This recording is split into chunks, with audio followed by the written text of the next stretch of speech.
make a giraffe laugh last night. So we're all feeling really good. Yeah, that's pretty great. That was pretty great. We'll get a little salty here because I saw on Twitter last night that Tom Wilson was ragdolling Artemi Panarin and Pavel Buchnevich. How do you say his name, Arash?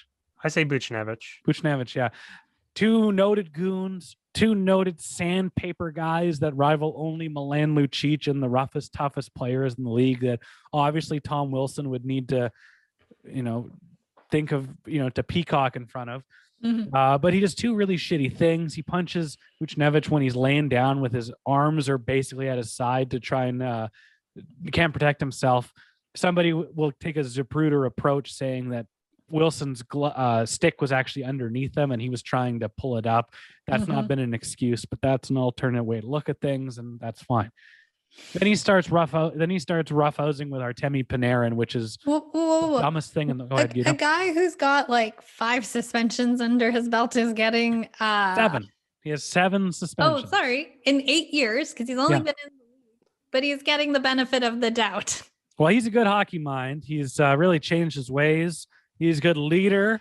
They give him the A when other players are out, and just general cliches because people kind of like how that's how the game used to be played. I'm all for. We've spent a lot of time between podcasts talking about the importance of the code, and between Alex Edler and Wayne Simmons. And as progressive as I like to think I am, there is a time and a place and a purpose for the code in the National Hockey League.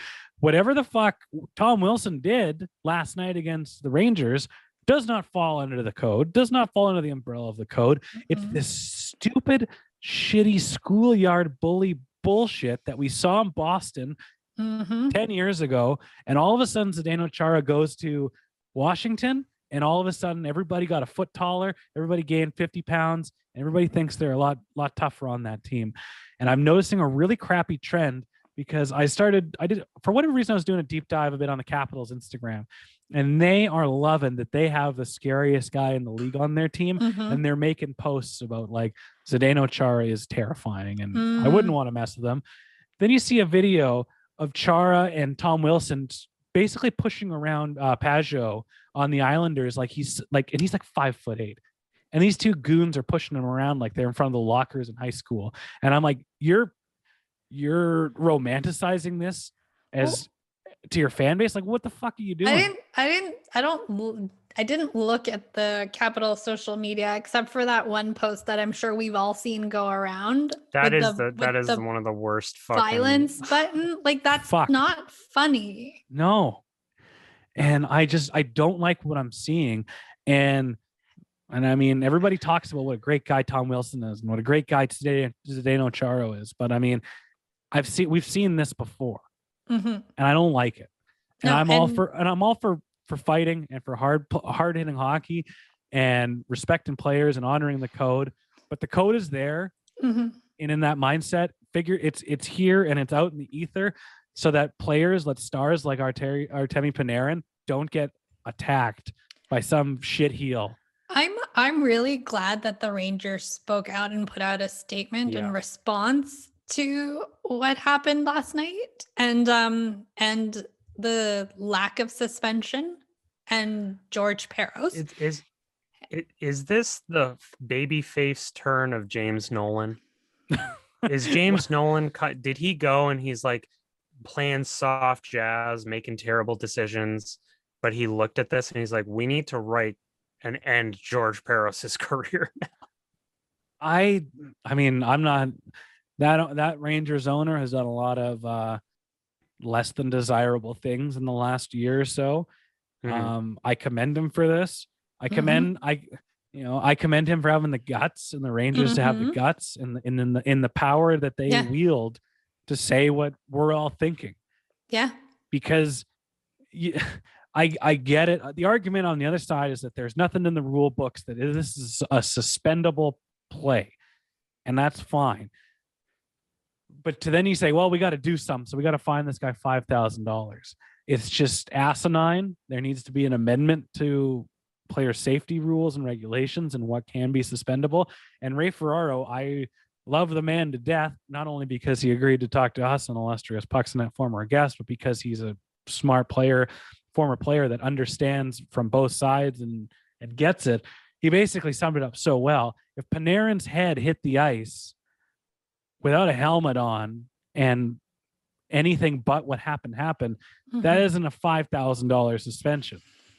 And we talk about how we're not suspending people based on the injury or the result, but in this situation, that is exactly what happened, because 100%. we all know what would happen. And it's infuriating. We saw what happened. Yeah. We not only did we see it, we saw it yesterday, but we went through Bertuzzi and more, in terms of, okay, so Todd punches Steve in the back of the head. Steve goes onto the ice, and then a bunch of the other teams ragdoll on top of Steve Moore. Like, okay, so, you set a precedent. You set an understanding of what are you enforcing? Noted arsonist and manslaughter individual Alex Edler, whom need Zach Hyman, got 3 games for that. Alex Edler. Was it 2 or was it 3? 3. It was 2 games. It was 2? No, yeah, I think it is 2 games. It was 2. Yeah. Well, because I had to go back after the $5,000 was announced today. I had to go back and make sure Alex Edler actually got suspended. Yeah, because we didn't. Games just are like, Edler's there. Because what I saw out of the Rangers Capitals game looked nothing like what Alex Edler did to Zach Hyman. No. No, that shit doesn't belong in the fucking game. I'm all about. I understand a player. You have the full right to be the strongest player on the ice. Totally get that. I get that.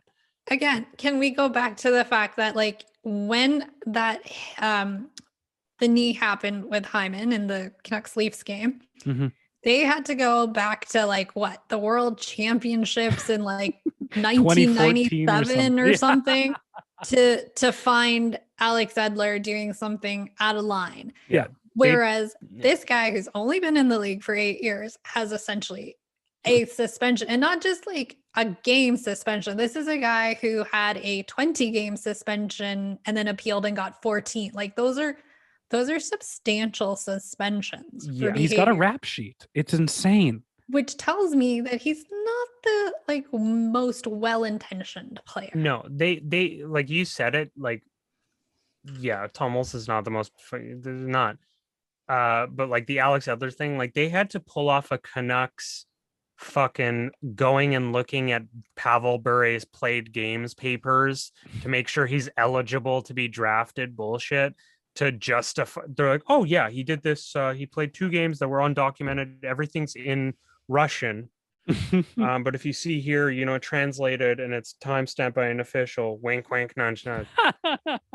It's just fucking what? There's no fucking standard, and it's just disgusting.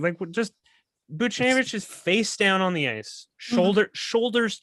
He's not even like this. He's full on prone down, and Wilson is just how do you not look at that and say, okay, this guy doesn't get it?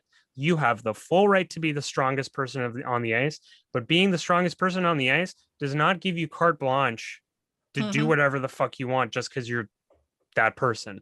You have to understand that you hold a responsibility for your actions with that power that you have. Yeah.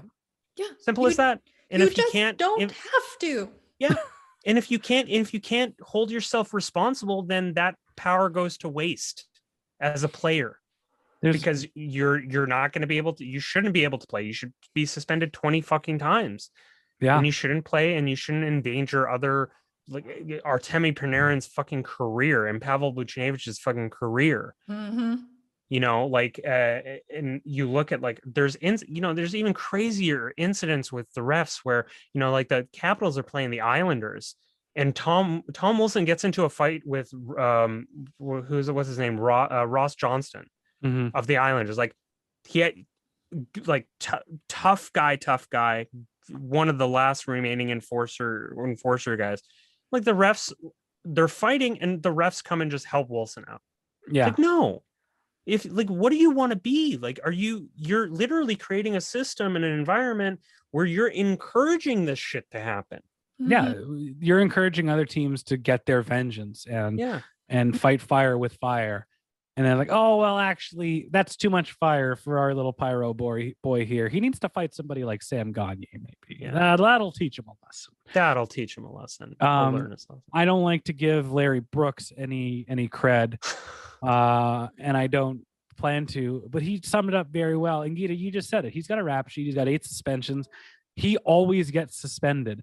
And there are times in a game like with him and with Nazem Kadri where we had a great conversation about this year, where these types of players, they're in difficult spots because they have to play on an edge. The Michael Furlans, they have to play on an edge. They have to toe the line of insanity. And then like when they accidentally hit a guy high or late, the book comes down on them. But it's like, that makes sense. And I understand because this is a hard, fast game. But when you are just being a piece of shit schoolyard bully trying to assault guys in the corner, that after a whistle, I have no remorse for you. And we see this all the time.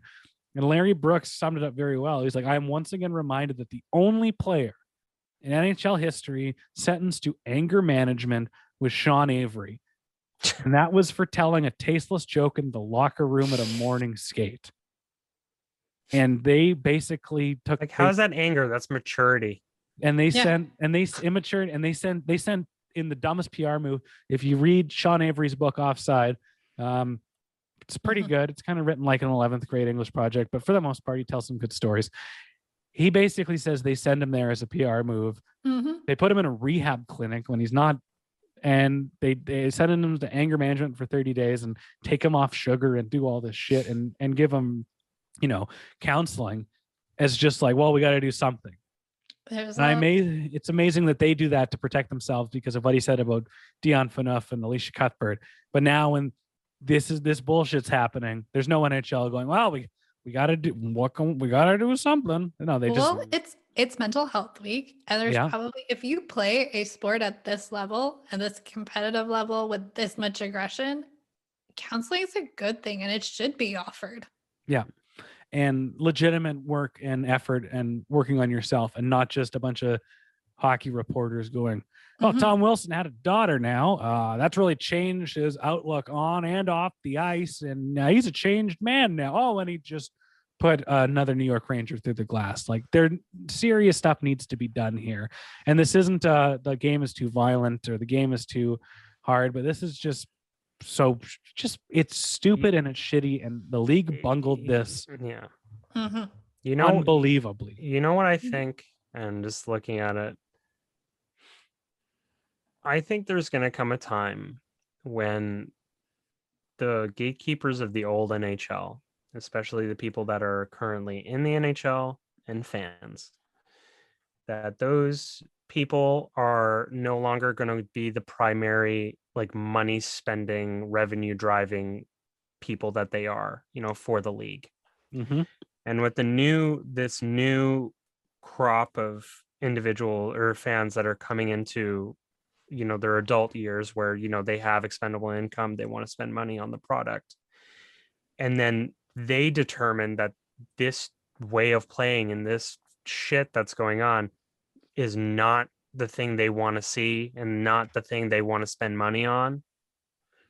That's when the NHL is going to say, oh, okay, well, the money's not here anymore. The money's in this way of playing, and fully going to this side and saying, this is the way to play. If only sports gambling was somehow tied into them doing the right thing in the Department of Player Safety, then things would be done right and correctly immediately. Well,